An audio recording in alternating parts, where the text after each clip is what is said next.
thank you everyone for being here. Thank you for inviting me. I'm the token fiction writer here right now, so I figured I might just read a little bit from the first section of the novel to give you guys a sense of the voice and a little bit about the story. And then I'll just talk to you a little bit about the process of writing and a little bit about myself. So this is from my book, The Mothers. We didn't believe when we first heard, because you know how church folk can gossip. Like the time we all thought First John, our head usher, was messing around on his wife because Betty, the pastor's secretary, caught him cozying up at brunch with another woman. A young, fashionable woman at that, one who switched her hips when she walked, even though she had no business switching anything in front of a man married 40 years. You could forgive a man for stepping out on his wife once, but to romance that young woman over buttered croissants at a sidewalk cafe, now that was a whole other thing. But before we could correct First John, he showed up at Upper Room Chapel that Sunday with his wife and the young, hip-switching woman, a great niece visiting from Fort Worth, and that was that. When we first heard, we thought it might be that type of secret, although we have to admit it felt different, tasted different too. All good secrets have a taste before you tell them, and if we'd taken a moment to swish this one around our mouths, we might have noticed the sourness of an unripe secret, plucked too soon, stolen and passed around before its season. But we didn't. We shared this sour secret, a secret that began the summer Nadia Turner got knocked up by the pastor's son and went to the abortion clinic downtown to take care of it. She was 17 then.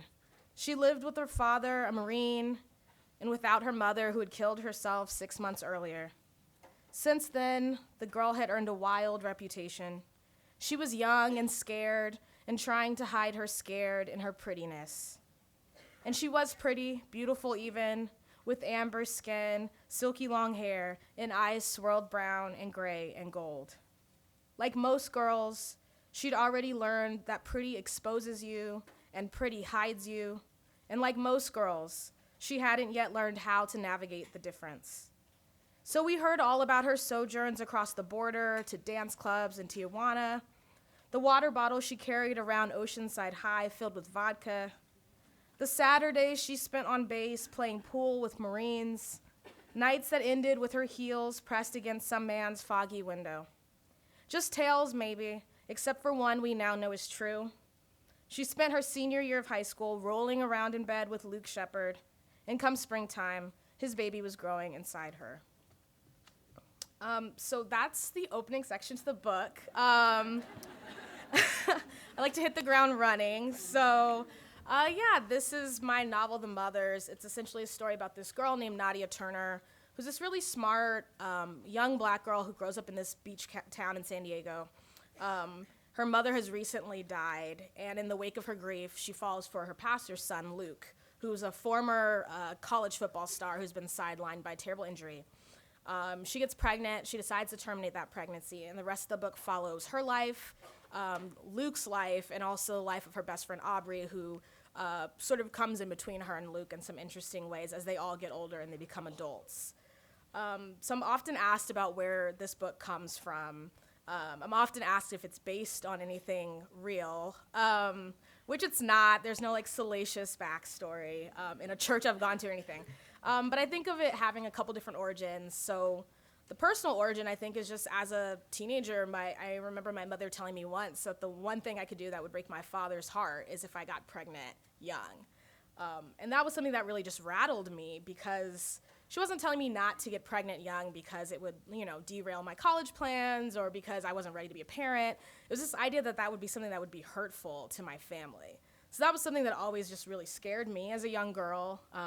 So I think of this book in a lot of ways as kind of writing in the direction of my fear and my anxiety when I was young, thinking about this girl who is caught in the situation that I always feared I might be caught in. And in the wake of losing her mother, is forced to make this really complicated, fraught decision about motherhood. So I think that's one of the origins of the book. I think the other origin is that I grew up kind of split between two different church communities. My mom's from Louisiana, and she's Catholic. My dad is from Los Angeles, and he is Protestant. So I grew up kind of bouncing around. I would go to Mass with my mother. I would go to my dad's church. My mom's church was primarily white and Filipino. My dad's church was primarily black. So I spent a lot of time bouncing between these different church traditions, which were also different cultural and racial traditions. And I've always just been interested in these spaces where people are gathered based on some shared beliefs, but are really kind of strangers to each other, and how churches and religious communities can be sources of huge support, but also can be sources of condemnation and judgment. So I think I've always been interested in kind of both of those things. It took me about 7 or 8 years to write this book. I started it when I was actually about the age of the characters at the beginning of the book, so about 17 or 18, kind of heading into college is when I started working on it. And I think a book changed a lot as I got older. I think just one thing was that I think it's a coming-of-age story in a sense, but as I got older, I started to realize that coming of age is not necessarily one moment. It's something that happens over a series of moments. So I became more interested in what these characters would be like once they went to college and once they left college and became adults, and, you know, kind of existed in that weird life period that I think I'm still currently in, of like being kind of an adult, but not really, sort of following college. So thinking about that, Nadia, the main character, was not originally the main character. She was kind of this character lingering in the background of the story with this huge explosive secret. But I also became really interested in her, and a lot of the ways in which I found her a really challenging character to get to know, that made me really interested in her, and realizing that her secret was actually the story, and one that affects not only her life, but also the rest of the people in her community. And I think the other really big thing that happened as I kept working on it was developing this collective voice. So I read you guys a little bit of the book from the beginning, which is told in this we voice. And the we, you will learn, is the voice of the church mothers, who is this sort of chorus of elderly women at this church who are kind of all-seeing and seemingly all-knowing, and observing and commenting on the lives of these younger characters. So that's a voice that came about a lot later. I remember kind of hearing this voice as I was writing that felt like it was a lot older than the characters that I was writing about, and not really knowing what to do with that voice. And I remember like talking to my mom about it, like, I just keep hearing this voice, and she was really disturbed, like, you're hearing a voice.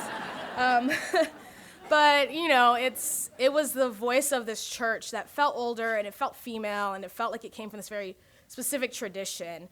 So I started thinking about the role of church mothers, who are often given this sort of seat of honor in churches, but also kind of dismissed sometimes as sort of these elderly gossips, but end up being these really empowered characters because they have the power to actually shape the narrative and tell the story of this church and tell the story of these younger people, which is essentially what gossip is, telling the story of other people.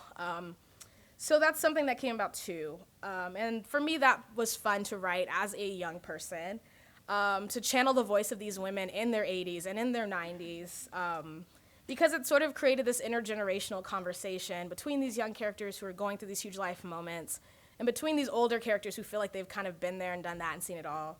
And it was fun as a young person and somebody who has been on one side of that conversation my whole life, the receiving of the lecture side of that, to actually get to be the person dispensing the wisdom and the knowledge sort of to these younger characters. So that was just fun for me to write personally. I went on the first part of my book tour in October, which is when the book came out. And right now I'm kind of on the second leg of what I've sort of called like kind of my Trump tour right now. So before I went to like New York and San Francisco and like Portland, and this time they were like, how about Milwaukee and Cincinnati and Kansas? So it's been a little bit different going to some of these red states. I think particularly in this moment of our highly fraught sort of new political reality. But I got a really good question in Ohio with this woman who asked me, have you noticed that there was like a pre-election life to your book and a post-election life to your book that's different?